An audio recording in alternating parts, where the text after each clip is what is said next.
اللہ نے آپ کو سب سے جدا پیدا کیا، سب سے الگ پیدا کیا۔ آپ ظاہر تو ہوئے 12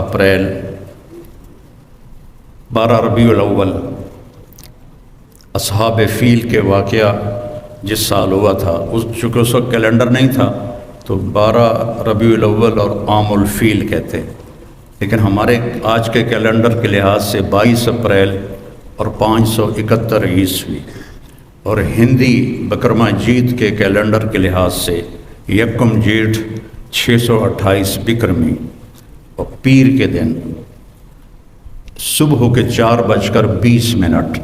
یہ میرا اضافہ ہے، صبح کے 4:20 کہ میں نے 22 اپریل کی صبح صادق مکہ میں دیکھی تو وہ 4:20 تھی۔ اب تو کیلنڈر چھپ کے ہیں تو پرانی کتابوں میں تو یہ نہیں لکھا ہوا، تو یہ میں اضافے کے طور پر۔ ایک یتیم کے لیے تاریخ اتنی بیدار ہے، تاریخ بیدار ہوتی ہے بادشاہوں کے لیے، بڑے دنیا داروں کے لیے، لیکن ایک یتیم بچہ پیدا ہو اور اس کے لیے تاریخ ایسی بیدار ہو کہ ان کے ایک ایک پل اور گھڑی کو لکھوا کے آج میں آپ کو 1446 سال کے بعد بتا رہا ہوں، یہ میرے رب کا نظام بنا۔ لیکن ابو ہریرہ رضی اللہ عنہ نے مدینہ میں آپ سے پوچھا، یا رسول اللہ متی وجبت لک النبوہ، آپ نبی کب بنے تھے؟ تو اس کا جواب تھا 40 سال کی عمر، اور مکمل کتابی جواب ہے 40 سال 6 ماہ اور 10 دن، اور پیر کی رات کو نصف اللیل کے بعد آپ پر جبریل آئے اور آپ کو نبوت کی بشارت دی۔ لیکن آپ نے کیا عجب جواب دیا، ابو ہریرہ کنت نبی وان آدم بین الروح والجسد، ابو ہریرہ ابھی آدم علیہ السلام کی روح بھی نہیں بنی تھی کہ اللہ نے مجھے نبی بنا دیا تھا۔ ایسی نبوت، ایسا وجود کسی کے لیے نہیں۔ اور پھر ایک حدیث اور سنو، آپ نے فرمایا میرے اللہ نے پیدائش کائنات، اس کائنات کے پیدا ہونے سے پہلے، تو وہ کتنے سال پہلے ہے شریعت میں اس کا کوئی جواب نہیں۔ سائنسدانوں کی بات ہے کہ 25 ارب سال پہلے ایک دھماکہ ہوا اور اس سے کائنات کو اللہ نے وجود بخشا۔ تو اس دھماکے سے 1000 سال پہلے جب نہ جبریل، نہ میکائیل، نہ اسرائیل، نہ اسرافیل، نہ 7 آسمان، نہ 7 زمینیں، نہ عرش، نہ فرش، نہ لوح، نہ قلم، نہ کرسی، نہ جن، نہ انسان، نہ ہوا، نہ آگ، نہ پانی، نہ مٹی، نہ پہاڑ، نہ دریا، نہ سمندر، نہ برف، نہ لوہا، نہ تانبا، نہ سونا، نہ چاندی، کچھ بھی نہیں، اللہ ہے۔ اور اللہ نے سورہ یاسین کی تلاوت فرمائی، یاسین والقرآن الحکیم انک لمن المرسلین۔ سورہ یاسین کو قرآن کا دل کہا جاتا ہے، سورہ رحمان کو قرآن کی دلہن کہا جاتا ہے، اور سورہ فاتحہ کو سارے قرآن کا خلاصہ کہا جاتا ہے، کہ ساری آسمانی کتابیں اور کتابچے ان کا خلاصہ ہے قرآن، اور قرآن کا خلاصہ ہے سورۃ فاتحہ، اور سورۃ فاتحہ کا خلاصہ ہے ایاک نعبد و ایاک نستعین۔ تو اللہ نے تلاوت کی یاسین والقرآن الحکیم انک لمن المرسلین، یاسین مجھے قرآن حکیم کی قسم ہے آپ میرے رسول ہیں۔ آپ جس میں آپ لوگوں سے بات کر رہا ہوں تو میری زبان سے آپ نکل رہا ہے، جب میں کسی اس کے لیے بات کروں گا جو یہاں موجود نہیں تو میں اس کے لیے وہ کا لفظ استعمال کروں گا، وہ کہ وہ آپ کے وائس چانسلر نہیں آئے، آپ کے پرنسپل موجود ہیں۔ یہ اس آیت کو سمجھانے کے لیے انہو ہوتا تو ہوتا وہ جو میرے رسول آئیں گے، وہ جو آئیں گے وہ میرے رسول ہیں۔ اب یہاں اللہ کہہ رہا ہے انکا، آپ میرے رسول ہیں، کہ سامنے کوئی شخصیت ہے جس کو اللہ کہہ رہے ہیں آپ میرے رسول ہیں. جب کچھ بھی نہیں تھا تو روح محمد بن چکی تھی. اور ایک اور حدیث ساتھ جوڑو، آپ نے فرمایا میرے اللہ نے میرے 10 نام رکھے. ہر نبی کا ایک نام ہے. آدم ہے، شیس ہے، ادریس ہے، نوح ہے، ابراہیم ہے، اسحاق ہے، اسماعیل ہے، یعقوب ہے، یوسف ہے، موسیٰ ہے، یوشع ہے، عیسیٰ ہے، ادریس ہے، یونس ہے، داؤد ہے، سلیمان ہے، دانیال ہے، شعیع ہے، یہ سب لوط ہے. یہ ایک ہر نبی کا ایک نام. لیکن میرے نبی نے فرمایا، یہ دلائل اصفہانی کی روایت ہے کہ میرے اللہ نے میرے 10 نام رکھے. یہ مائیں بھی بیٹھی ہوئی ہیں. جو گود کا بچہ ہوتا ہے اس کا نام ہے مثلا خورشید یا اسلم یا اکرم یا کوئی رکھ لو. تو ماں جو ہوتی ہے نا، وہ صرف نام پہ گزارا نہیں کرتی. ہائے میرا اسلم، ہائے میرا اسلم. وہ کہتی ہائے میرا چاند، ہائے میرا تارا، ہائے میرا لڈو. لڑکی ہو تو ہائے میری برفی، ہائے میرا جگر. مسلی دا پتر بھی بتاتا ہائے میرا چاند تارا. تو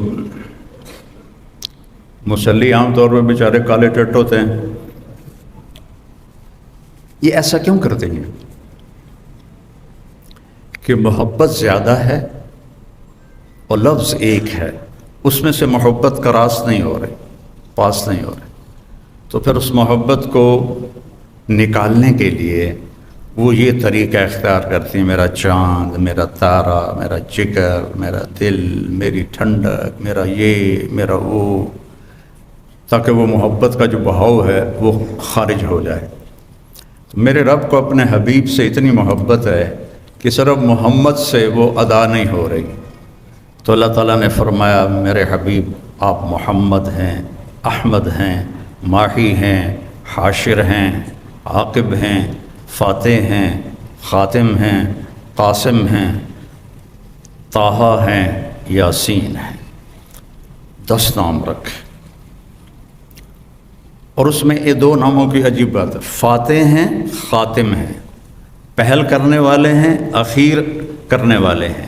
جو پہل کرے وہ اخیر کیسے کرے گا؟ جو اخیر کرے وہ پہل کیسے کرے گا؟ یہ 2 متضاد نام آپ کے اللہ نے رکھے ہیں. تو اس حدیث سے وہ ظاہر ہو رہا ہے کہ پہل آپ سے ہوئی کہ کچھ بھی نہیں، اور اللہ نے آپ کو پیدا کیا، آپ کی روح کو پیدا کیا، اور آپ سب سے آخر میں آئے، اور آپ کے بعد اب کوئی بھی نہیں آئے گا. تو خاتم بھی آپ ہیں، فاتح بھی آپ ہیں، طٰہٰ بھی آپ ہیں، یاسین بھی آپ ہیں. تو آپ رب نے میرے نبی کا نام رکھا یاسین. تو اب سنو دوبارہ، یاسین والقرآن الحکیم، مجھے قسم ہے قرآن حکیم کی، انک لمن المرسلین، آپ میرے رسول ہیں، علی صراط مستقیم، آپ سیدھے راستے پر ہیں. تو ایک یتیم کی آمد پر اللہ نے کائنات کو بیدار کیا ہے. اور ایسی یتیمی ہے کہ 10 عورتیں آئیں قبیلہ بنی سعد سے بچوں کو دودھ پلانے کے لیے. اور حلیمہ کی قسمت اچھی تھی، اس کی گدھی کمزور تھی، تو اس کی رفتار سست تھی، وہ پیچھے رہ گئی. 9 عورتیں پہلے پہنچ گئیں. ہر عورت نے یتیم کا پوچھا، یتیم ہے؟ نہیں، سانو پیسہ کتنے ملے گا؟ اگلا بچہ لے لیا. دوسری آئی، یتیم ہے؟ نہیں، مجھے پیسے کون دے گا؟ اگلا بچہ لے لیا. یتیم ہے، مجھے پیسے کون دے گا؟ اگلا بچہ لے لیا. اس دن 10 بچے پیدا ہوئے تھے. اور ایک روایت میں آتا ہے جس دن اللہ کے نبی پیدا ہوئے اس پورے سال میں پوری دنیا میں، چاہے وہ ہند تھا یا سندھ تھا، اللہ نے ہر عورت کو بیٹا دیا. اس پورے سال میں ہر عورت کو اللہ تعالیٰ نے بیٹا عطا فرمایا. تو جب سعدیہ آئیں حلیمہ، تو بچے تو سارے جا چکے تھے، تو انہوں نے بھی انکار کر دیا، نہیں میں تو نہیں لڑا، مینوں پیسے کون دے گا. تو جب وہ سارا مکہ پھر گئیں تو بچہ ہی کوئی نہیں.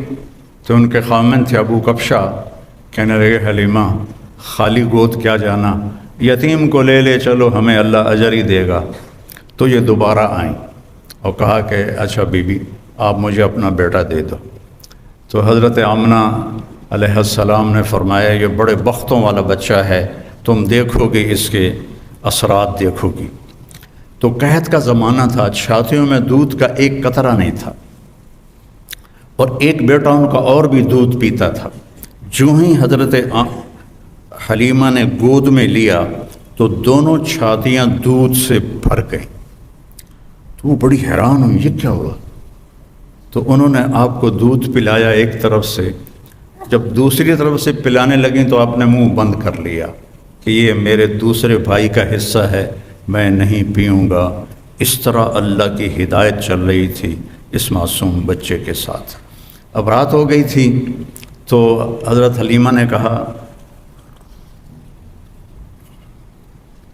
اونٹنی سے کوئی دودھ ہی نکال کے لا، بھوک سے برا حال۔ وہ کہنے لگے بیمار اونٹنی ہڈیاں تے چمڑا دودھ کتھوں آوے گا؟ کہا چلو شاید کوئی قطرہ دو قطرہ ہی نکل آئے، جا تو صحیح۔ تو وہ برتن لے کر گئے تو اندھیرا تھا، تو انہوں نے جب وہ تھنوں کو ہاتھ لگایا تو دودھ سے بھر کے نیچے آ چکے تھے ایسے۔ تو انہوں نے دودھ نکالتے گئے، وہ سارا برتن بھر گیا۔ اونٹنی کا تو تھوڑا سا دودھ ہوتا ہے، وہ سارا برتن بھر گیا۔ جب وہ لے کر آئے تو حضرت حلیمہ کہنے لگی یہ کہاں سے آ گیا؟ کیسی اونٹنی سے آ گیا؟ پھر یہ اس بچے کی برکت۔ جب صبح ہوئی اور حلیمہ نے آپ کو گود میں لیا اور اپنی گدی پر بیٹھی، گدھے بھی میرے نبی کو جانتے تھے اور آج ہم نہیں جانتے، امت ہوگی۔ تو اس نے ایک دم سے جھٹکا لیا اور اپنا منہ قبلے کی طرف کر کے اور ایسے سجدہ کیا اللہ کی بات، پھر سر اٹھایا، پھر ایسے اس نے سجدہ کیا، پھر سر اٹھایا، پھر ایسے سجدہ کیا۔ 3 دفعہ اس نے سجدہ کیا شکرانے میں کہ آج میری کمر پر 2 جہان کے سردار تشریف فرما ہے۔ اور جب سفر شروع کیا تو ان کی قبیلے کی عورتیں 24 گھنٹے پہلے جا چکی تھیں، لیکن اونٹنی اور گدھی میں ایسی رفتار آئی کہ وہ 24 گھنٹے کا سفر طے کر کے ان سے آگے نکلنے لگیں۔ تو وہ حیران ہو کر کہنے لگیں حلیمہ تیری سواری بدل گئی ہے، کیا ہوا ہے؟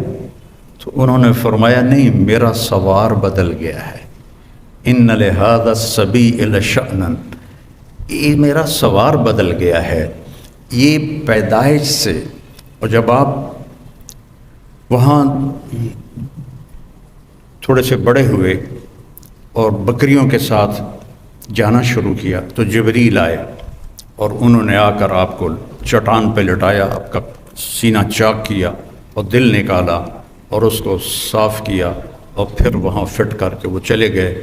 تو ان کے جو بھائی تھے وہ دوڑے گئے کہ میرے قریشی بھائی کو کسی نے قتل کر دیا۔ جب وہ واپس آئے تو دیکھا آپ تو ٹھیک ٹھاک بیٹھے تھے لیکن گھبرائے ہوئے تھے۔ اتنے بچپن سے آپ کی طہارت کا اللہ نے نظام چلایا۔ ایک مرتبہ آپ بکریاں چرا رہے تھے، یہودی گزرے تو وہ کہنے لگے یہ بچہ کون ہے؟ تو حلیمہ کے خامے ابو کبشہ نے کہا میرا بیٹا ہے۔ کہنے لگے اگر تم کہتے نا کہ اس کا باپ مر چکا ہے تو ہم اسے یہیں قتل کر دیتے، یہ آنے والے وقت کا نبی ہے۔ 12 سال کی عمر میں حضرت ابو طالب آپ کو لے کر تجارت کے لیے گئے تو زرقا ایک جگہ ہے، میں وہاں گیا ہوں، وہاں ایک راہب تھا بحیرہ۔ جب وہ اس نے قافلے کو دیکھا تو کہنے لگا تمہارا سردار کون ہے؟ ان کا یہ ہے۔ کہا آپ کی کل دعوت ہے۔ انہوں نے کہا پہلے تو تم نے کبھی ہمیں پانی بھی نہیں پوچھا، تو آج دعوت کیوں ہے؟ کہا یہ کل بتاؤں گا۔ اگلے دن اس نے کھانے کا انتظام کیا اور سارے مکے کا قافلہ ایک درخت کی چھاؤں میں بیٹھ گیا۔ جب وہ بحیرہ اس کا نام تھا آیا، اس نے ایسے ایسے دیکھا تو کہنے لگا سارے پورے ہو؟ کہاں پورے ہیں؟ کہا نہیں کوئی کم ہے۔ کہاں ایک بچہ ہے اونٹ چرانے گیا ہے۔ تو بحیرہ کہنے لگا اسی بچے کی وجہ سے تو دونوں روٹی کھوا رہے ہیں، دونوں کہیں پوچھنا ہے، اس بچے کو بلاؤ۔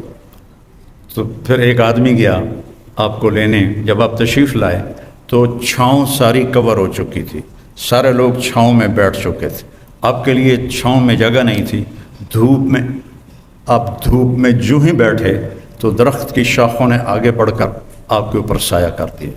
تو وہ بحیرہ یہ دیکھ رہا تھا، تو پھر وہ آیا اور آپ کو کھڑا کیا، کہنے لگا یہ کس کا بیٹا ہے؟ تو حضرت ابو طالب نے فرمایا میرا بیٹا ہے۔ کہ جھوٹ بولتے ہو، میرا علم کہتا ہے اس کا باپ مر چکا ہے۔ تو وہ فرمانے لگے ٹھیک کہتے ہو، یہ میرے بھائی کا بیٹا ہے لیکن مجھے اپنے بیٹوں سے عزیز ہے۔ پھر اس نے آپ کی کمر سے کپڑا ہٹایا تو مہر نبوت تھی، تو وہ کہنے لگا اس کو یہیں سے واپس لے جاؤ، یہ آنے والے وقت کا نبی ہے، اگر یہودیوں نے دیکھ لیا تو اسے قتل کر دیں گے۔ تو ابو طالب نے وہیں اپنا سامان بیچا، شام بھی نہیں گئے اور وہاں سے واپس چلے گئے۔ ایک دفعہ حضرت عمر رضی اللہ تعالیٰ عنہ تجارت کے لیے شام گئے، تو وہاں ان کا جھگڑا ہو گیا، تو ایک شامی سردار نے ان کو گرفتار کروا لیا اور اپنے وہاں غلامی میں لے لیا۔ تو حضرت عمر رضی اللہ عنہ 2-4 دن ٹھہرے، پھر موقع پایا اور اس کو مارا ڈنڈا، شامی سردار کو، وہ مر گیا۔ تو ان کو پکڑنے لگے تو وہ بھاگے۔ اب یہ بدو آدمی تھے، ان کو وہ شہری پکڑ ہی نہیں پا رہے تھے، تو آگے جب گئے تو ایک پادری کھڑا تھا گرجے کے دروازے پر، اس نے حضرت عمر کو آتے دیکھا تو ان کو دور سے بلایا، ان کو اندر لے لیا اور دروازہ بند کر کے کھڑا ہو گیا۔ پیچھے سے مجمع آیا، جی آپ نے کوئی بدو تو نہیں دیکھا یہاں؟ کہ کوئی نہیں ہے، چلو بھاگ جاؤ۔ چلے گئے۔ وہ اندر آیا، کہنے لگا کون ہو؟ کہا میں عرب ہوں۔ کہاں سے آئے ہو؟ کہا میں مکہ سے آیا ہوں۔ کہنے لگا تمہارے شہر میں کسی نے نبی ہونے کا دعویٰ کیا ہے؟ ان کا نہیں۔ کہا ان قریب تمہارے شہر میں ایک نبی ہونے کا دعویٰ کرے گا، وہ آخری نبی ہوگا اور تیرے مقدر میں اس کا ساتھی بننا لکھا ہوا ہے، اور تیرے مقدر میں اس ملک کو فتح کرنا لکھا ہوا ہے۔ تو مجھے یہاں تحریر لکھ دے کہ جب تیری فوجیں میرے ملک کو فتح کریں گی تو میرے گرجے کو نہیں گرائیں گی۔ حضرت عمر کہنے لگے حضور میری غربت دا مذاق نہ اڑاؤ، میں تو اتنے مزدوری کرنا آیا روٹی واسطے، تجھے میں نے بادشاہ بنا رہے ہو۔ وہ کہنے لگا تو تجھے کیا فرق پڑتا ہے، تو لکھ دے، چاہے میں جھوٹ ہی کہہ رہا ہوں تو لکھ دے۔ تو حضرت عمر نے لکھ دیا کہ جب میری فوجی آئیں تو اس کے گرجے اور اس کو کچھ نہ کہا جائے، اور حضرت عمر لکھنا جانتے تو سائن کر دیے۔ پھر جب حضرت عمر کے زمانے میں ملک شام پر لشکر کشی ہو رہی تھی تو پھر آپ نے وہ خط حضرت ابو عبیدہ کو دیا کہ اس راہب کی آپ نے حفاظت کرنی ہے۔ اتنا پہلے آپ کی آمد کی نشانیاں ظاہر ہونا شروع ہو چکی تھی۔ آپ درخت کے پاس سے گزرتے تھے، درخت کہتا تھا السلام علیکہ یا رسول اللہ۔ آپ پتھر کے پاس سے گزرتے تھے، پتھر کہتا تھا السلام علیکہ یا رسول اللہ۔ آپ مدینے میں تشریف فرما تھے، ایک بدو گزرا، آپ نے گو دیکھی ہے؟ آپ میں سے کسی نے گو دیکھی؟ اچھا بی بی ویکھی ہے، تسی نہیں ویکھی ہیں؟ اچھا، تو وہ جو صحرائی گو ہوتی ہے وہ بہت بڑی ہوتی ہے، عرب وہ کھاتے تھے، اسلام سے پہلے کھاتے تھے۔ تو اس نے وہ گوہ کا شکار کیا ہوا تھا اور اس کو رسی سے باندھا ہوا تھا تو اس کی دم کے ساتھ، اور یوں اونٹ پہ لٹکا کے جا رہا تھا۔ راستے میں آپ کی محفل دیکھی، کہنے لگا یہ کون ہے؟ ان کا یہ وہ ہے جو کہتا میں نبی ہوں۔ تو اس نے اپنے اونٹنی کو موڑا اور آ کر کہنے لگا تو ہے جو کہتا ہے میں نبی ہوں، تو نے گھر گھر میں لڑائی ڈال دی ہے، اگر میری قوم کی اور تیری صلح نہ ہوتی تو میں ابھی تیرا سر اڑا دیتا۔ تو حضرت عمر رضی اللہ عنہ کی آنکھیں گھومنے لگیں، یا رسول اللہ مجھے اجازت دے میں اس کا سر اڑاؤں۔ آپ نے کہا عمر تجھے پتہ ہے قاد الحلیم ان یکون نبیہ، صبر والا اور معاف کرنے والا اور درگزر کرنے والا نبی بنتے بنتے رہ جاتا ہے، یہ اتنی بڑی صفت ہے۔ پھر آپ نے فرمایا بھائی آپ کو مجھ سے کیا گلہ ہے؟ کہنے لگا گلے چھوڑو، پہلے تم میرے سوال کا جواب دو۔ اس نے گوہ کو کھولا رسی سے، شکار ہوا، مری ہوئی آپ کے سامنے ایسے پھینک دی۔ کہنے لگا اسے کہو یہ تمہاری نبوت کا اعلان کرے پھر تجھے نبی مانوں گا، اور ایسے کھڑا تھا ایسے، یعنی میں نے اب اس کو لاجواب کر دیا، مویا تا بندہ نہیں بلندہ کو کتھو بولنا ہے، یہیں کھلوتا ہے، ایسے کہو یہ تیری نبوت کو کا اعلان کرے۔ تو آپ نے اس کو ایسے دیکھا کہ یا ضب گوہ کو کہتے، تو اس نے ایسے آنکھیں کھولی تو اس کی گردن تو ہوتی نہیں ہے، تو اس نے اپنے اگلے ہاتھ یوں اوپر کیے اور اپنا سینہ اٹھا کر کہا لبیک و سعدیک یا زین من وافا یوم القیامہ، سبحان اللہ، لبیک یا رسول اللہ، میں حاضر یا رسول اللہ۔ اور اس نے آپ کو ایک ٹائٹل دیا، ایک لقب دیا۔ میرے پاس ایک کتاب ہے جس میں 1375 نام ہیں ہمارے نبی کے، القاب ہیں، نام تو محمد و احمد ہے، باقی لقب ہیں، تو اس میں ایک علامہ سندھی ہیں انہوں نے جمع کیے تھے، تو سب سے خوبصورت ٹائٹل اس گوہ نے دیا ہے، یا زین من وافا یوم القیامہ، قیامت کا دن بہت ہولناک ہے، یوم یجعل الولدان شیبا، الحاقۃ ما الحاقہ، القاریۃ ما القاریہ، هل اتاک حدیث الغاشیہ، اذ زاغت الابصار، کیا کیا قرآن نے بیان کیا ہے قیامت کے دن کی ہولناکی کو۔ وہ کہنے لگے اے وہ ذات جس کی برکت سے قیامت کا دن خوبصورت ہو جائے گا، سبحان۔ وہ بدو پہلے ایسے کھڑا تھا نا، پھر این ہو گیا، اسے گلے بھی آیا تو کچھ اور کم بن گیا، تو اس کے ہاتھ نیچے چلے گئے۔ تو کہنے آپ نے کہا من تعبد، کون ہے رب تیرا؟ کہ من فی السماء عرشہ وفی الارض سلطانہ وفی البحر سبیلہ وفی الجنت رحمتہ وفی النار عقابہ، میرا رب وہ ہے جس کا عرش آسمانوں پر ہے، سلطنت زمینوں پر ہے، راستے سمندر میں ہے، رحمت اس کی جنت میں ہے، عذاب اس کا جہنم میں ہے۔ آپ نے فرمایا من انا، میں کون ہوں؟ سبحان، من انا، گوہ بول رہی ہے، انسان نہیں بول رہا، گوہ بول رہی، اور خوبصورت عربی میں بول رہی ہے، من انا، میں کون ہوں؟ وہ کہنے لگی انت رسول رب العالمین، آپ رب العالمین کے رسول ہیں۔ اور اس نے یہیں بس نہیں کی، اس کو اگلے مسئلے کا بھی پتہ تھا کہ ایسا بھی ہوگا، وخاتم النبیین، اور آپ آخری نبی ہیں، آپ کے بعد کوئی نبی نہیں آئے گا، جو بھی آئے گا وہ جھوٹا ہوگا، وہ دجال ہوگا۔ وخاتم النبیین، قد افلح من صدقک، جو آپ کی پیروی کرے گا وہ کامیاب، وقد خاب من کذبک، اور جو آپ کے راستے سے ہٹے گا وہ ہلاک و برباد۔ تو آپ نے فرمایا دس بھائی ہن کی صلاح ہے؟ کہنے لگے گو کلمہ پڑھ گئی، ہوں میں کیوں نہ پڑھا؟ پھر اس نے بھی کلمہ پڑھا اور وہ ایمان لایا۔ اللہ نے ایسے میرے آپ کے نبی کی نبوت کو کائنات کی ہر چیز کے اوپر اس کی مہر لگا دی۔ جبریل سے آپ نے فرمایا میں جو رحمت للعالمین ہوں، میری رحمت سے تجھے کیا حصہ ملا ہے؟ جبریل تو عرش کے نیچے ہوتے ہیں۔ کہ یا رسول اللہ مجھے بھی ڈر لگتا تھا کہ کہیں میں دوزخ میں نہ چلا جاؤں۔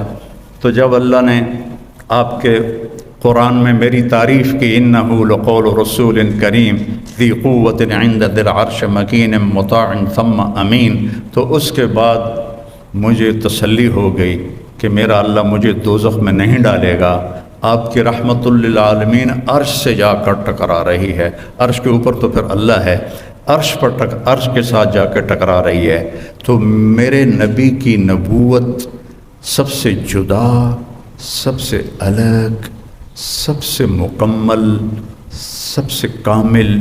ترکتکم علی محجۃ بیضاء، میں جا رہا ہوں اور ایک راستہ دے کے جا رہا ہوں جو انتہائی روشن ہے، لیلھا کنہارھا، اس میں رات آتی نہیں، دن ہی دن ہے، دن ہی دن ہے، روشنی میں سفر طے کرو، لا یزیغ عنہا الا ہالک، ہاں اگر اس میرے راستے سے ہٹ جاؤ گے ہلاک ہو جاؤ گے، برباد ہو جاؤ گے، تباہ ہو جاؤ گے۔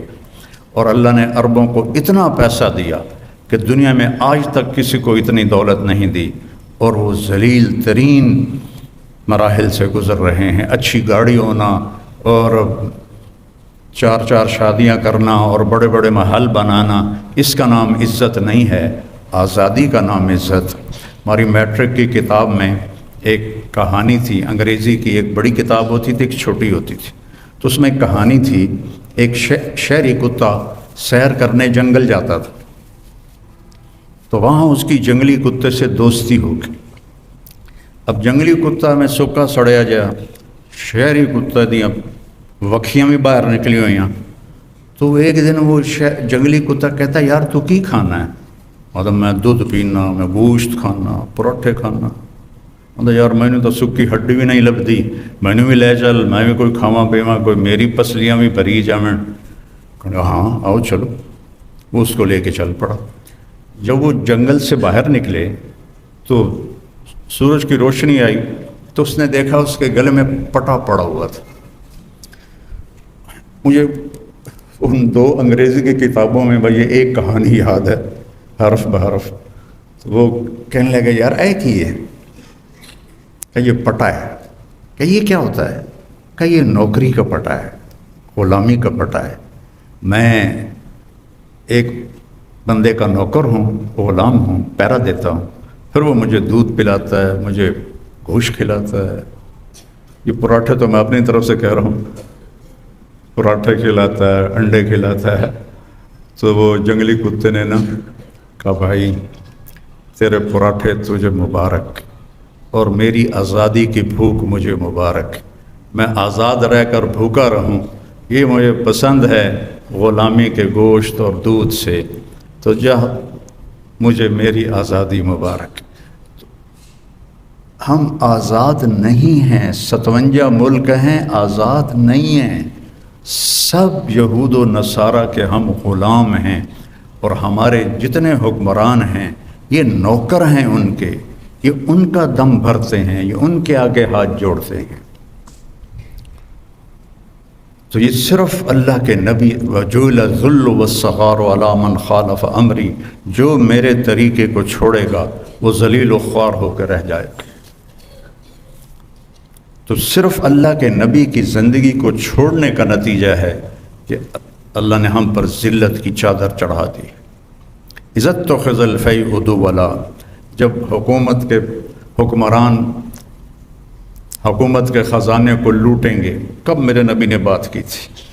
وَالْأَمَانَةُ مَغْنَمًا، جب امانت ہڑپ کی دی جائے گی، وَالزَّكَاةُ مَغْرَمًا، اور زکوٰۃ دینا چھوڑ دیں گے، وَتُعَلِّمَ لِغَيْرِ الدِّينِ، یہ اس وقت کی باتیں ہیں جب ابھی سب کچھ تھا اور دین دنیا کے لیے حاصل کیا جائے گا، تو اللہ تعالیٰ کی رحمتیں تم سے کھینچ لی جائیں گی، اللہ کی رحمتیں تم سے ہٹا دی جائیں گی۔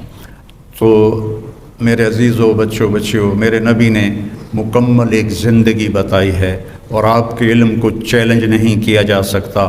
آپ آنکھوں سے دیکھ کے علم حاصل کرتے ہو، کانوں سے سن کے علم حاصل کرتے ہو، لیکن میں اس دیوار کے پار نہیں دیکھ رہا، آپ اس دیوار کے پار نہیں دیکھ رہے، میں ادھر دیکھ رہا ہوں، ادھر سے غافل ہوں، ادھر سے غافل ہوں۔ میرے نبی نماز پڑھا رہے تھے اور آپ نے چلنا شروع کیا نماز میں،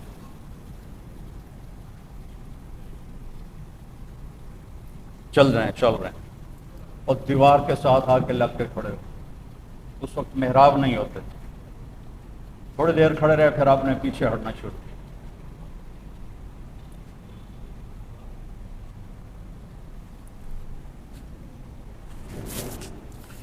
پہلے آگے گئے، دیوار کے ساتھ لگ گئے، پھر واپس ہٹے اور مصلی کے کنارے پر آ گئے۔ تو پچھلوں کو تو نہیں پتہ چلا، اگلی صف والوں نے دیکھا کہ آج کی کیتا اللہ دے نبی نے۔ جب آپ نے سلام پھیرا تو ایک دم سارے بولے یا رسول اللہ، یہ آپ نے کیا کیا ہے؟ پہلے تو آپ کبھی نہیں کی نماز۔ آپ نے کہا میں جب نماز پڑھ رہا تھا تو اللہ نے مجھے جنت دکھائی۔ اب جنت 7ویں آسمان سے شروع ہوتی ہے اور عرش پر جا کر اس کی چھت پڑتی ہے۔ تو آج تک تو پہلا آسمان ہی نہیں دیکھا جا سکا، وہ کیا نظر تھی جو 7 آسمان چیر کر جنت کو دیکھ لے۔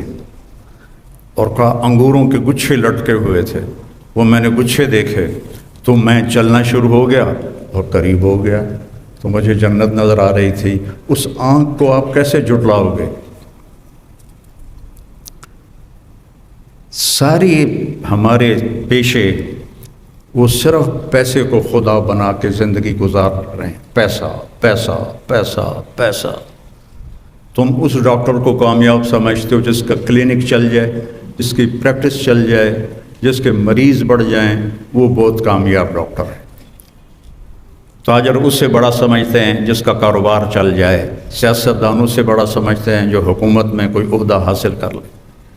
تو میرے نبی کی آنکھ ایسی طاقتور ہے کہ آپ جنت دیکھ رہے ہیں، کہا پھر آپ پیچھے کیوں ہٹے؟ کہا پھر ایک دم میں نے جہنم دیکھی، تو پھر اس کے ڈر سے میں پیچھے ہٹتے ہٹتے ہٹتے ہٹتے ہٹتے ہٹتے اخیر میں مصلی کے کنارے پر آ گیا۔ اور پھر آپ نے کہا جیسے میں آگے دیکھتا ہوں میں پیچھے بھی دیکھتا ہوں، جیسے میں آگے دیکھتا ہوں ایسے میں پیچھے بھی دیکھتا ہوں۔ پھر آپ کے سننے کی طاقت سنو، آپ کوہ صفا پہ کھڑے تھے کہ ایک دھماکہ ہوا، آپ نے کہا جبریل بھی پاس کھڑے تھے، یہ دھماکہ کیسا ہے؟ تو کہا یا رسول اللہ، آسمان کا ایک دروازہ کھلا ہے جو آج تک کبھی نہیں کھلا، اس کے کھلنے کا یہ دھماکہ ہے جو میرے نبی نے کوہ صفا پہ کھڑے ہو کر سنا۔ جن کے سننے کی طاقت ایسی ہو، جن کے دیکھنے کی طاقت ایسی ہو، اور یہ بہت چھوٹی چیز میں نے بتائی ہے، میرے نبی نے اپنے رب کو اپنی آنکھوں سے یوں دیکھا، جو موسیٰ علیہ السلام نے کہا تھا یا اللہ دیدار تک کرا، اللہ نے کہا موسیٰ کوئی نہیں ہونا، کہا نہیں میں کرنا ہے، میں تھوڑا یا کرا، کہا اچھا پھر میں پہاڑ پہ تجلی ڈالتا ہوں تو بھی دیکھ لینا۔ جب تجلی ڈالی تو جعلہ دکا، پہاڑ ریت بن گیا، اور موسیٰ علیہ السلام بے ہوش ہو کے گر گئے، پتہ نہیں کب تک بے ہوش رہے۔ اور میرے محبوب آپ کے نبی ایسے اپنے رب کو دیکھ رہے ہیں، اور اللہ پردے ہٹا کے آپ سے گفتگو فرما رہا ہے، اور آپ کہہ رہے ہیں التحیات للہ والصلوات والطیبات، اور اللہ کہہ رہا ہے السلام علیک ایھا النبی ورحمۃ اللہ وبرکاتہ۔ پھر میرا نبی کہہ رہا ہے یا اللہ، آپ نے ابراہیم کو خلیل بنایا، موسیٰ کو کلیم بنایا، داؤد کے لیے لوہا نرم کیا، سلیمان کے لیے ہوا تابع کی، آپ نے عیسیٰ کے لیے مردے زندہ کیے، میرے لیے کیا ہے؟ تو اللہ تعالیٰ نے فرمایا اولیس قد اعطیتک افضل من ذلک کلہ، میرے محبوب آپ کو وہ دیا ہے جو کائنات میں کسی کو نہیں دیا، کسی کو نہیں دیا۔ کہا یا اللہ وہ کیا ہے؟ کہا اللہ ذکرت الا ذکرت معی، تیرا میرا نام اکٹھا ہو گیا ہے، قیامت تک کبھی جدا نہیں ہوگا۔ لا الہ الا اللہ، آگے پڑھو، محمد رسول، لا الہ الا اللہ، ساتھ آدم علیہ السلام کا نام آیا، پھر ان کا ٹرانسفر ہو گیا تو نئی تختی لگ گئی، شیش کا نام آ گیا، ان کا ٹرانسفر ہو گیا، پھر ادریس کا نام آ گیا، ان کا ٹرانسفر ہو گیا، پھر نوح کا نام ہو گیا، چلتے چلتے عیسیٰ کا نام آیا، ٹرانسفر ہو گیا، جب آیا محمد رسول اللہ تو اللہ نے کہا قیامت تک تیرا میرا نام اکٹھا رہے گا، قیامت کا دھماکہ بھی جدا نہیں کر سکے گا۔ اور اللہ نے ایسا برابری کی، اللہ میں 4 حرف ہیں، محمد میں بھی 4 حرف ہیں، احمد میں بھی 4 حرف ہیں، اللہ پہ کوئی نقطہ نہیں، محمد پہ کوئی نقطہ نہیں، احمد پہ کوئی نقطہ نہیں۔ لا الہ الا اللہ جب کلمہ بنایا محمد الرسول اللہ، تو لا الہ الا اللہ بھی 12 حرف ہیں اور محمد الرسول اللہ بھی 12 حرف ہیں۔ تو دنیا اور آخرت کی عزت پانی ہے میرے عزیزوں، میرے بچوں بچیوں، تو اپنے اللہ کے نبی کی غلامی سیکھ لو، اپنے نبی کے طریقے پر آنا سیکھ لو۔ ابھی تو تم میں بڑا ڈاکٹر وہ ہے جو باہر سے ڈگری لے کر آئے، کتنی ہمارے لیے یہ ذلت کی بات ہے کہ جو وہاں سے ڈگری لے کر آئے وہ بڑا ڈاکٹر ہے، جو یہاں لے وہ چھوٹا ڈاکٹر ہے۔ اور تمہیں اللہ نے اپنے نبی کا طریقہ دیا، تمہاری دعا سے مریض شفا یاب ہو جائیں گے، تمہیں دعا کی طاقت اللہ نے دی ہے جو کسی غیر مسلم کے پاس کوئی نہیں ہے۔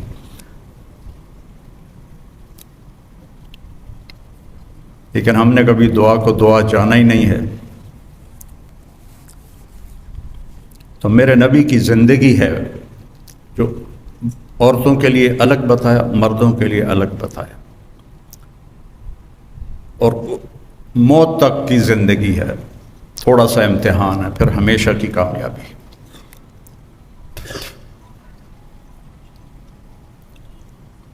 آپ نے فرمایا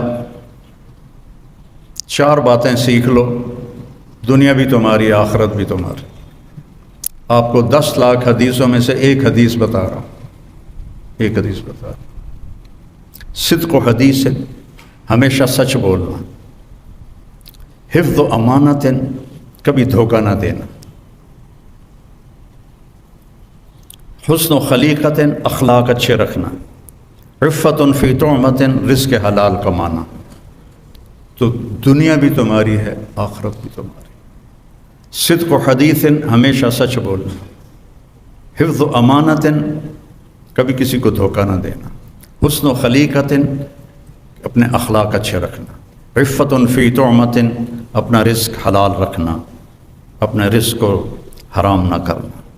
اب لوگ ڈاکٹر ہو، مریض کو کسٹمر نہ سمجھو۔ ہمارے ڈاکٹر مریض کو گاہک سمجھتے ہیں، گاہک آ گیا۔ جب میں نے چھوڑی تھی میڈیکل لائن اور مولوی بننے کا ارادہ کیا تھا تو مولوی ایک گالی تھی، گالی 70 کی دہائی میں۔ اور پھر ہمارے لوکل ہم ذمہ دار ہیں جو جنگلی بالکل لڑائی مار کٹائی، ہمارے پورے علاقے کے بڑے ذمہ داروں نے چور رکھے ہوتے تھے، اور وہ چوری بھوک کی نہیں ہوتی تھی، وہ چوری اس وقت قتل کا نہیں تھا رواج، وہ تھا چوری کرواتے تھے جس سے کہ ذمہ دار کو ذلت ہو۔ تو چور رکھے ہوتے تھے جو چوریاں کرواتے تھے، اور یہ بڑے فخر سے ہوتی تھیں کہ فلانے دی اسی ماں چھڑوا دیتی تھے، فلانے دا اٹھ چھڑوا دیتا۔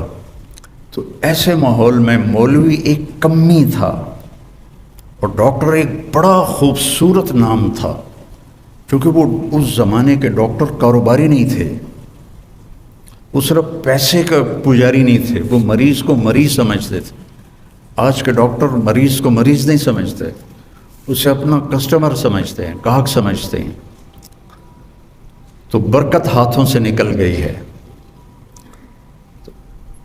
مریض کو مریض سمجھو، اللہ تمہیں اپنے خزانوں سے رزق عطا فرمائے گا۔ ہمارے دادے کے چھوٹے بھائی کا اونٹ چوری ہو گیا، تو میرے دادے کا بہت بڑا نام تھا ملتان کے علاقے میں، تو انہوں نے تو بڑی اپنی ذلت سمجھی، انہوں نے کھوجی ہوتے تھے اس وقت، وہ کھوجی لیے اور اس کچی سڑکیں چلتے چلتے چلتے ڈیرہ غازی خان تک قدموں کے نشان، پھر آگے چوٹی لغاریوں کی، وہاں تک قدموں کے نشان، آگے ایک لغاری سردار کے ڈیرے پر وہ ہمارے دادا کا اونٹ کھڑا ہوا تھا۔ تو انہوں نے جا کر کہا کہ اے اٹھ ساڈا ہے، اسی وہ قدموں تے آئے ہیں۔ وہ کہنے لگا ہے تو چوری دا، پر میں کدی چوری واپس نہیں کی تھی۔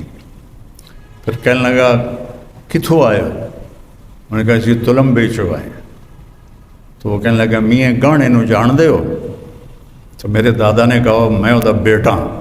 وہ کھڑا ہو گیا، اس نے اس کو جفا ڈالا، کہنے لگا تیرے پیو دا میرے اتنے احسان ہے، میں نے ایک باری تلمبے پولیس نپ لیا، تو میں نے پوچھا کہ یہاں کس کی چلتی ہے تھانے میں، سپاہیوں سے پوچھا، ان کا یہاں میاں گانے کی چلتی ہے۔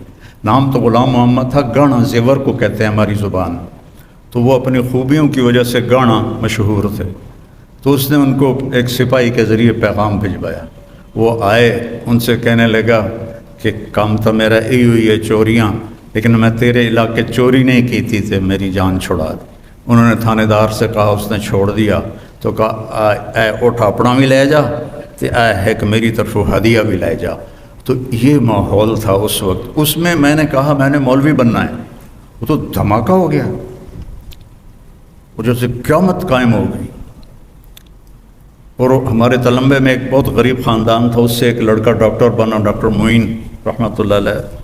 تو میرے والد ہمیشہ کہتے ویکھیا ہی ڈاکٹر معین نو، غریباں دا چھوڑ آئی، اج کیڈا نا ہے وہ، تو مولوی بن گیا، تینوں کیا پوچھنا ہے، تو مولوی بن کے کروں کی ہے۔ اور آخر ایک دن انہوں نے تنگ آ کے مجھے 23 نومبر 1972 کو گھر سے نکال دیا کہ جو تم مولوی بننا تو میرے گھروں نکل جا۔ اتنا نیچے تھا یہ مولوی کا تصور، لیکن میرے عزیزوں، میری بچیوں، اللہ کی قسم، نبی کی زندگی عزت والی زندگی ہے، اسے سیکھو۔ میرے نبی کی ہر چیز محفوظ ہے، سیکھو سیکھو۔ میں برکت کے لیے اللہ کے نبی کا نسب آپ کو سناتا ہوں کہ میرے نسب پورا لکھا ہوا ہے 1874 میں جو انگریزوں نے بندوبست کیا تھا اس سے لے کر مجھ تک، باقی اس سے اوپر تو لکھا ہوا ہی نہیں ہے۔ وہ کوئی 20 نام بنتے ہیں لیکن مجھے یاد نہیں ہے، میں نے کوشش بھی کی، میرے ذہن سے نکل جاتے ہیں، بس آخری نام مراد یاد ہے مجھے۔ میرے نبی کے نسب نامے میں 80 نام آتے ہیں۔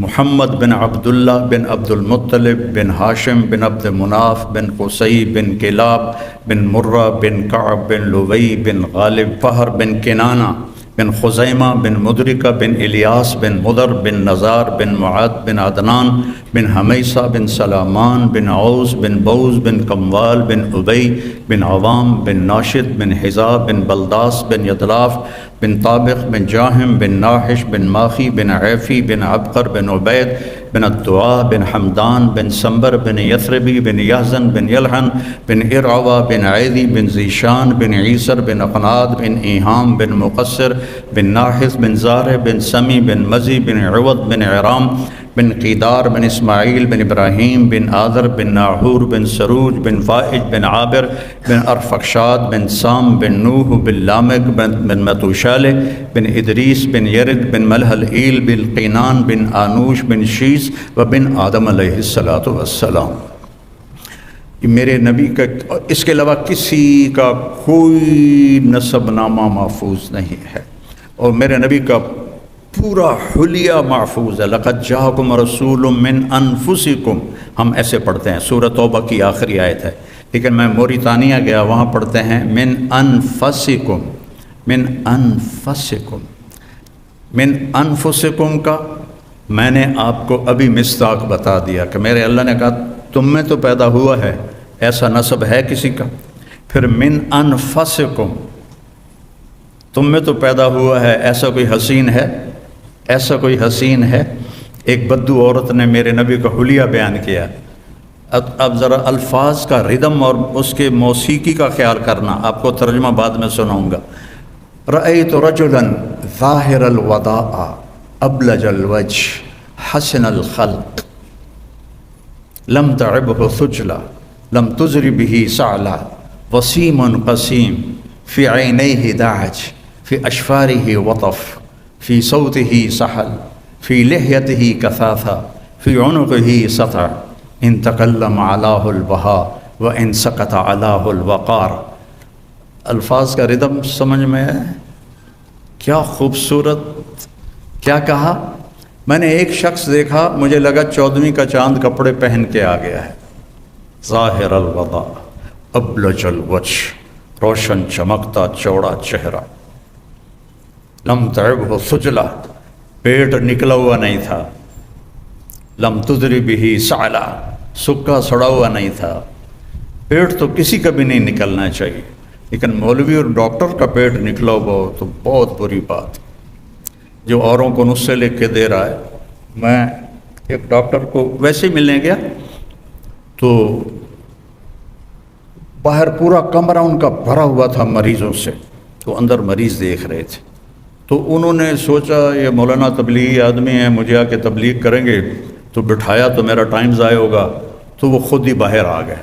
جب وہ باہر آئے تو میں کبھی ڈاکٹر کو دیکھوں کبھی مریضوں کو دیکھوں، ایڈا دا پیٹ، میں دل چاہیا بے وقوفا تو اپنا علاج پہلے کر، تو مریضاں دا علاج کرتا پہ ایتھے پیٹ نکلیا ہے، اور مولوی کا پیٹ نکلا ہوا ممبر پہ بیٹھے، اور یہ عورت کا چلو ایک تو ویسے پیٹ نکلتا پر ویسے پیٹ اس کا نکل جائے تو وہ بھی بہت عیب کی بات۔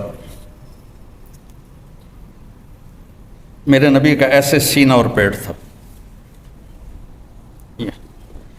سینہ اور پیٹ برابر تھا آپ کا، یوں کر کے باہر نہیں نکلا ہوا تھا۔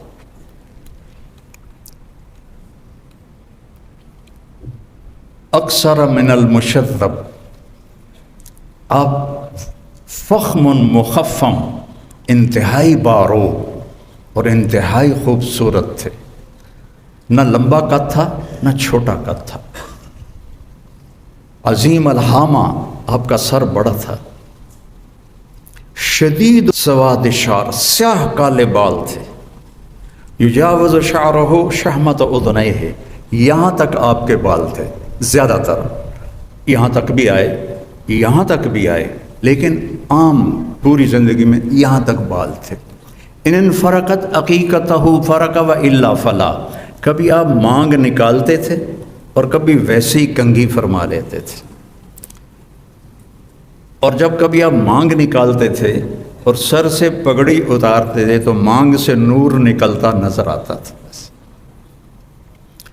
واسع الجبین، کھلا ماتھا تھا، ازج الحواجب من غیر قرن، یہ بھویں ایسے کمان کی طرح گول تھیں جیسے یہ بچیاں وہ سرمے سے ایسے لمبی بناتی ہیں پھر یہاں تک لے کر آتی ہیں، من غیر قرن، یہاں بال نہیں تھے، یہ بیچاری جن کے ہوتی ہیں وہ لیزر کرواتی رہتی ہیں کہ یہ بال ختم ہو جائیں، تو میرے نبی کے بغیر لیزر کے یہاں بال نہیں تھے، اور ایسے خوبصورت بھون نے آپ کی آنکھوں کا سارا ایسے گھیرے میں آنکھوں کو لیا ہوا تھا، اور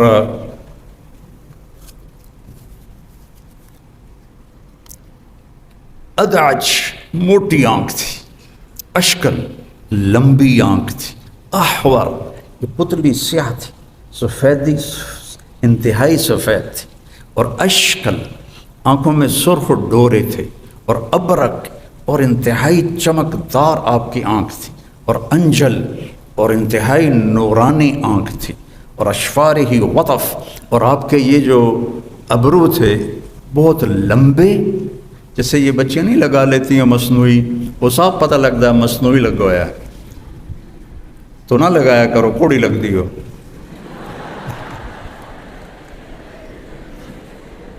جو اللہ نے دیے ہیں اسی پہ گزارا کرو۔ میرے نبی کے ایسے لمبے ابرو تھے، لمبے اور موٹے، جو جس سے آنکھ خوبصورت ہو جاتی، قدرتی ہوں پھر تو آنکھ خوبصورت ہوتی ہے، لیکن تسی اتنے کوئی شاید ٹھوک دے ہو تو صاف پتہ لگے گا بھی 2 نمبری کیتی ہوئی۔ اور میرے نبی کی آنکھ ویسے ہی چمکتی تھی، تم بچیاں لینس لگا کے اس کو چمکدار بناتی ہو، پتہ لگ جاتا ہے۔ ہاں، جنت میں اللہ تمہیں آنکھ دے گا کہ یہ جو تمہارے ابرو ہیں، کبھی عقاب کو دیکھا ہے ایسے پر پھیلاتے، اتنے بڑے ابرو ہوں گے آنکھ کے، اتنے قد کے ساتھ نہیں، اتنے قد میں تو تمہارے آنکھوں کے بال ہی تمہیں چھپا لیں گے۔ جنت میں اللہ قد دے گا حضرت آدم علیہ السلام والا۔ آپ نے حضرت یوسف کا تو سنا ہے کہ دنیا کے سب سے خوبصورت انسان تھے، لیکن یہ آپ نے بہت کم سنا ہوگا، دنیا کی سب سے حسین عورت حضرت حوا تھی، ان سے حسین اللہ نے کوئی نہیں بنایا، کسی عورت کو بھی نہیں بنایا۔ تو دونوں میاں بیوی 130 فٹ کے تھے، 130 فٹ کے تھے، تو جب اللہ ہمیں جنت نصیب فرمائے تو یہ قد دوبارہ 130 فٹ ہو جائے گا۔ ایک نوجوان مجھ سے کہنے لگا جی مولانا صاحب ہمیں تو یہی قد ٹھیک ہے، اتنا لمبا قد لے کے ہم کیا کریں گے؟ میں نے کہا جنت کی حور کا قد ہے 130 فٹ، تو گیا 5.5 فٹ، تجھے تو وہ جیب میں ڈال لے گی، اس کو پوڑی لگا کے ملے گا جا کے، 130 فٹ کی پوڑی بنائے گا جس پر چڑھ کے اس کو جا کے تو گلے لگائے گا۔ میں نے کہا ہمارا اصل قد ہی 130 فٹ ہے، یہ تو ہم گھستے ہم ٹائم کے پیسج کے ساتھ ہم چھوٹے قدوں کے ہو گئے، آگے چل کے اور چھوٹے ہو جائیں گے۔ ایک زمیندار نے مراسی کو کہا میرے گھوڑے نو مالش کر۔ مراسی بڑی نازک قوم ہے، وہ کہاں کام کرتے ہیں، وہ تو خالی منہ کی کھٹی کھاتے ہیں۔ وہ اس کو مالش شروع کر دی، جب زمیندار گھر گیا وہ جا کے سو گیا۔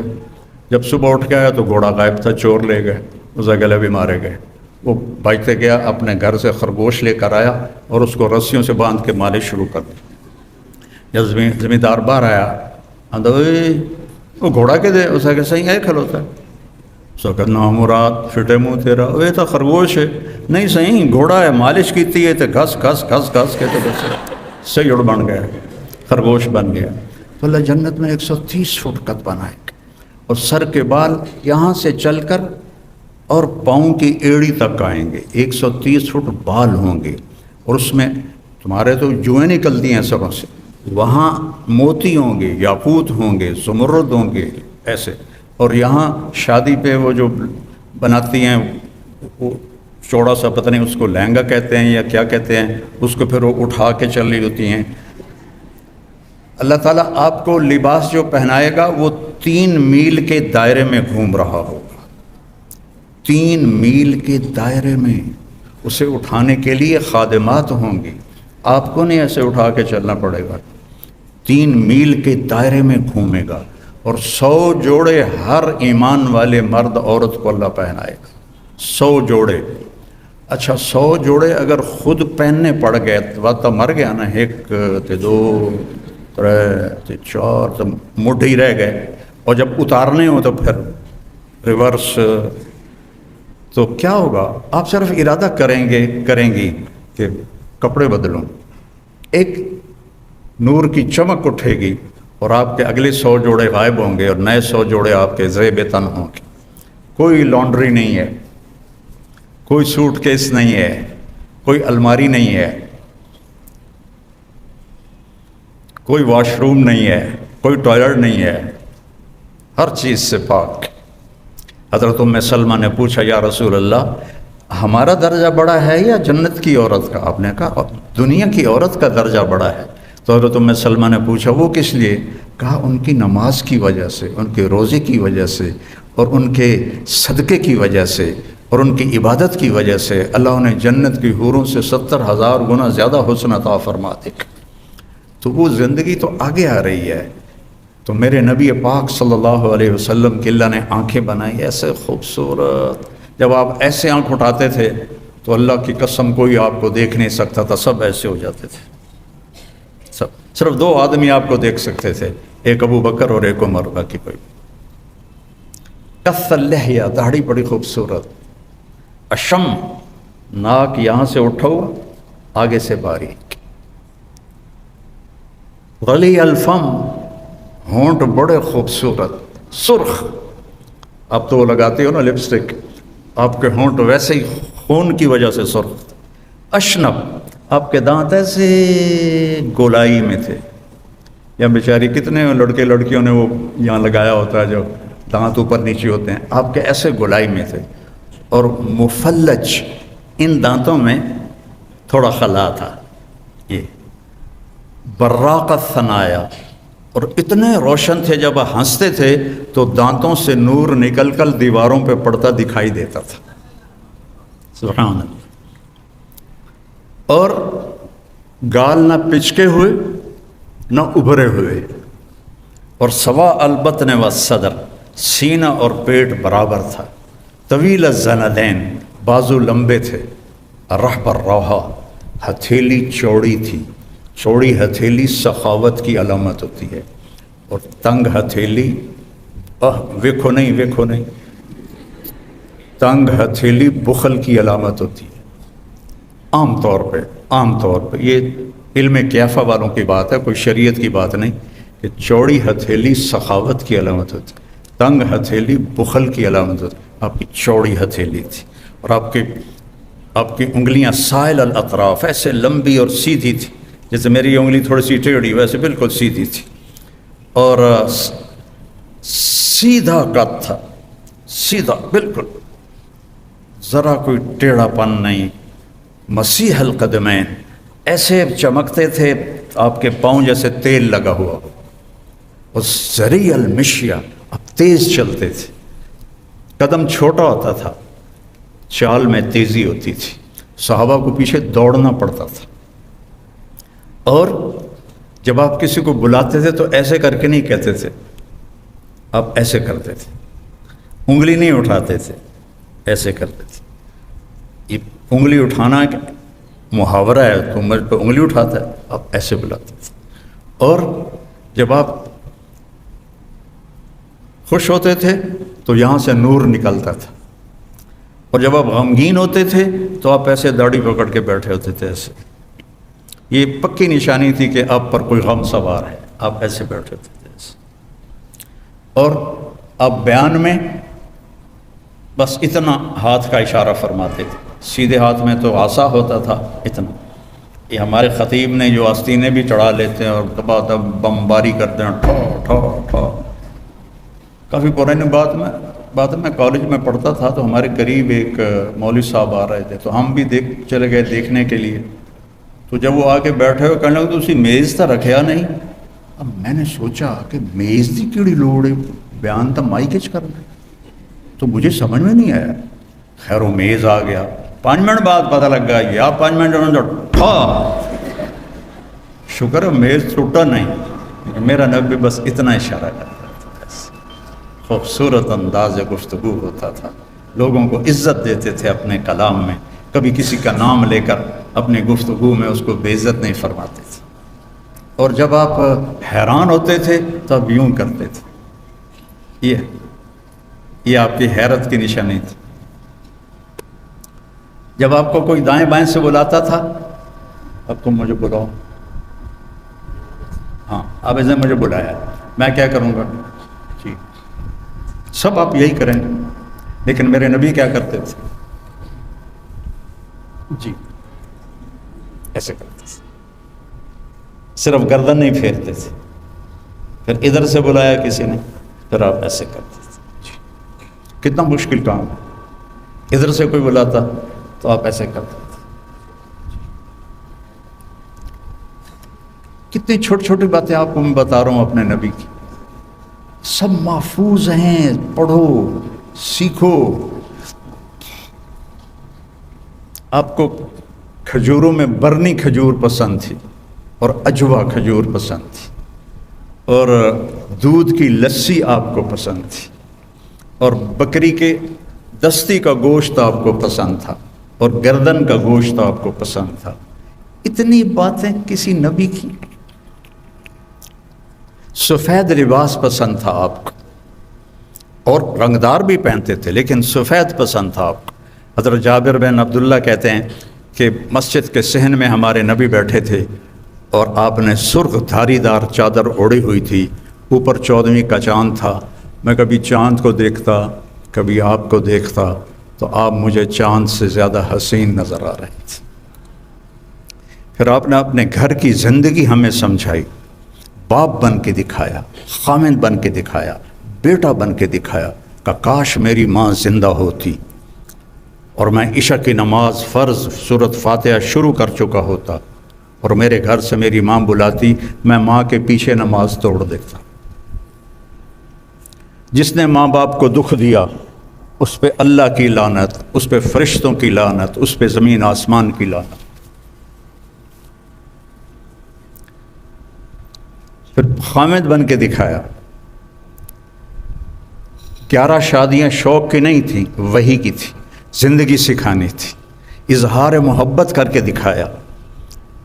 عرب میں بیوی سے یہ کہنا کہ میں بیوی سے محبت کرتا ہوں یہ عیب تھا. یہاں بھی کوئی کہہ دینا تو کہ اچھا رن مرید ہو گئے ہیں، رن مرید ہو گئے ہیں. عرب میں اس سے زیادہ شدید ماحول تھا. کوئی کہے کہ مجھے بیوی سے محبت، معشوقہ سے محبت کے اشعار پڑے پڑے. مجھے اب بھی کتنے اشعار یاد ہیں لیلا کے اور باقیوں کے. اور اس کے نام لے کر شعر و شاعری کرتے تھے. وَهَلْ تَبْكِينَ لَيْلَا إِذَا مِتُّ قَبْلَهَا وَقَامَ عَلَىٰ قَبْرِ النِّسَاءُ النَّوَائِحُ كَمَا لَوْ أَصَابَ الْمَوْتُ لَيْلَا بَكَيْتُهَا وَجَادَ لَهَا دَمْعٌ مِّنَ الْعَيْنِ صَافِحُ. کھلم کھلا لیلا کا نام لے رہا ہے شاعری میں، لیکن بیوی سے محبت مر جاتے تھے شرم سے.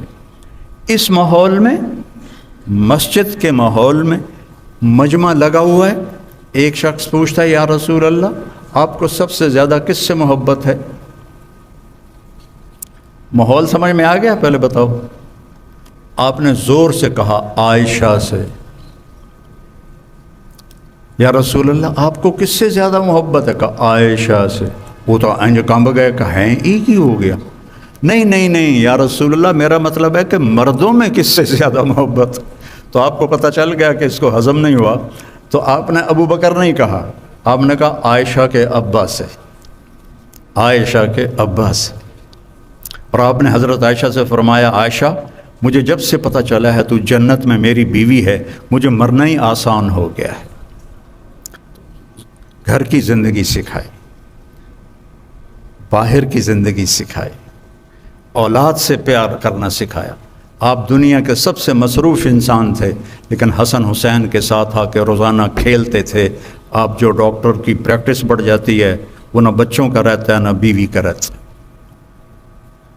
میرے بچے یہاں اسکول پڑھتے تھے تو ان کے میں ملنے گیا پرنسپل سے، تو وہ کہنے لگے، اسی فیصل آباد میں ایک میاں بیوی ڈاکٹر تھے، ان کے بچوں نے وہ وہاں داخلہ لیا تھا، تو ایک دن وہ دونوں میاں بیوی آئے کہ 3 دن ہو گئے ہمارے بچوں نے کھانا نہیں کھایا گھر میں، اور ہمیں بتاتے بھی کچھ نہیں۔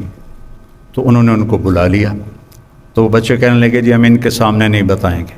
دونوں میاں بیوی بڑے ٹاپ کے ڈاکٹر تھے، انہوں نے ان کو باہر بٹھا دیا۔ ہاں جی بیٹا کیوں نہیں کھا رہے؟ کہا جی صبح ہم ناشتہ کرتے ہیں، ہمارے ماں باپ سو رہے ہوتے ہیں، ہمیں نوکرانیاں ناشتہ کراتی ہیں۔ ہم دوپہر کھانے میں آتے ہیں، ہمارے ماں باپ ہاسپٹل میں ہوتے ہیں، ہمیں نوکر کھانا کھلاتے ہیں۔ شام کو ہم کھانے پر بیٹھتے ہیں تو ہمارے ماں باپ کلینک میں ہوتے ہیں تو ہمیں نوکر کھانا کھلاتے ہیں۔ تو ہم نے کہا ایسے ماں باپ کو ہم کیا کریں کہ جن کی ہمیں شکل ہی نظر نہیں آتی، تو ہم نے اسٹرائک کیا کہ ہم نے کھانا ہی نہیں ہے۔ تو یہ بہت بڑا مصحف ہے ہر بڑے مصروف آدمی کے ساتھ اور ہر پریکٹس والے ڈاکٹر کے ساتھ کہ وہ اولاد کے نہیں رہتے۔ تو میرے نبی سے مصروف دنیا میں کوئی نہیں تھا، لیکن حسن حسین کے لیے وقت نکالتے تھے، ان کے ساتھ کھیلتے تھے، ان کو اپنی کمر پہ بٹھا کر گھر میں چکر لگاتے تھے۔ وہ پھر کہتے تھے کیسا ہے اونٹ تمہارا؟ پھر ان کو اتار کے زینب کو بٹھاتے اور گھر میں چکر لگاتے تھے۔ اتنا بڑا رسول اور بچوں کے لیے ٹائم نکالے، اور آپ چھوٹے سے ڈاکٹر اور کلینک کے پیچھے آپ اپنے اولاد کو بھول گئے، بیوی کو بھول گئے، گھر کو بھول گئے، ماں باپ کو بھول گئے، پیسہ پیسہ پیسہ پیسہ۔ وہ میرا بھائی کہنے لگا کہ پیسہ ہمارے پاس اس وقت آتا ہے جب ہم خود بوڑھے ہو رہے ہوتے ہیں، تو پتہ نہیں آگے وہ کس کا کام کا ہے، ہمارے بچوں کے کام کا یا کسی اور کے کام کا ہے۔ تو اعتدال کی زندگی سیکھو، اعتدال کی زندگی گزارو، آپس میں پیار محبت سے رہو۔ آپ لڑکے لڑکیاں اکٹھے پڑھتے ہو، حیا کا دامن مت چھوڑو۔ یہ ویسے فطرت اسلام نہیں ہے کہ جوان بچے بچیاں اکٹھے پڑھیں، اور اب تو مجھے لڑکیاں زیادہ نظر آ رہے ہیں، تسی ایویں ہی تھوڑے ہوندے جاندے ہو۔ تو احتیاط سے رہو، نظروں کی حفاظت کرو۔ اور ہمارا بوائے فرینڈ گرل فرینڈ کوئی کلچر نہیں ہے، یہ حرامی کلچر ہے، یہ کفر کا کلچر ہے۔ ہمارے ماں باپ عزت کے ساتھ اپنی بیٹی کو ڈولی میں بٹھائیں، وہی آپ کے لیے کامیابی ہے، اور آپ کے والدین آپ بچوں کے لیے جو رشتہ طے کریں وہی آپ کے لیے بابرکت ہے۔ اس طرح کہ جو آج عنوان چل گئے ہیں یہ انتہائی خطرناک ہیں اور بہت ہی یہ نقصان دہ ہیں، چونکہ جو اس عمر کی پسند اور عشق ہوتا ہے وہ ماشاءاللہ شادی کے بعد بالکل ناکام ہو جاتا ہے اور طلاقوں تک نوبت آتی ہے۔ اور جو ماں باپ جو طے کرتے ہیں اس میں برکت ہوتی ہے، اور باقی کھٹبٹ تو جنت میں ختم ہوگی، دنیا میں تو ختم ہو نہیں سکتی، وہ تو جنت میں ہی جا کے ختم ہوگی۔ تو لیکن یہ کام نہیں کرنا کہ اپنی پسند کے پیچھے کتنے لڑکے لڑکیاں کورٹ میرج کر لیتے ہیں، گھروں سے بھاگ جاتے ہیں، یہ سب تباہی کے راستے ہیں۔ اس سے اپنے آپ کو بچاؤ اور حیا کا دامن نہ چھوڑو، کہ اللہ تعالیٰ اور اس کے نبی کو حیا بہت پسند ہے، اور جن سے سیکھو، جن سے پڑھو، ان کی عزت اپنے دل سے کرو۔ ان کو نہ دیکھو یہ کیا کرتے ہیں، تم یہ دیکھو کہ تم نے ان سے سیکھا ہے، اس کو عزت دو، تو اللہ آپ کو اس بہت زیادہ کامیابوں سے نوازے گا۔ نماز کی پابندی کرو، سچ بولو، جھوٹ نہ بولو، ماں بہن کی گالی نہ دو۔